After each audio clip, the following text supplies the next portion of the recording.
आम्ही काम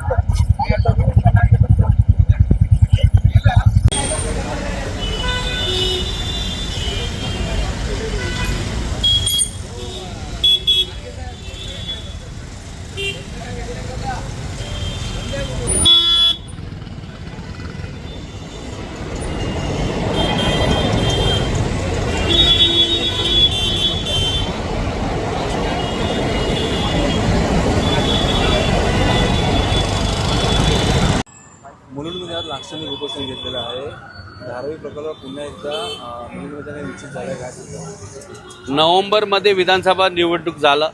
मुख्यमंत्री स्वतः आणि याचे विद्यमान आमदारांनी मुलुंडकरांना हे वचन दिलं होतं की एकही धारावीचे लोक इथे पाठवणार नाही.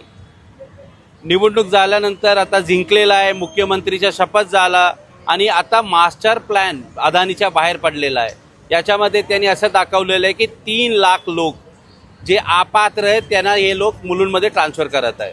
हे मुलुंडचे जे ऑक्ट्राय नाकाचे 18 एकर जमीन असेल, त्याच्याबरोबर डम्पिंग ग्राउंडचे जे 57 एकर्स आहे, त्याबरोबर जे खाडीचे आपले सॉल्ट पॅनचे जे जमीन आहे हे 155 एकर, हे सगळंमध्ये अदानी ग्रुपला तुम्ही देणार आहे, फुकट देणार आहे.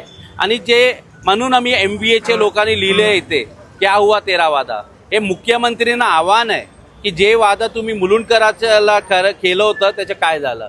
आणि आता तुम्ही हे मुलुंडचे तुम्ही अवस्था बघा, इथे 2 लाख लोक राहतात, आणखी ॲडिशनल 3 लाख लोकांना तुम्ही ते पाठवणार आहे.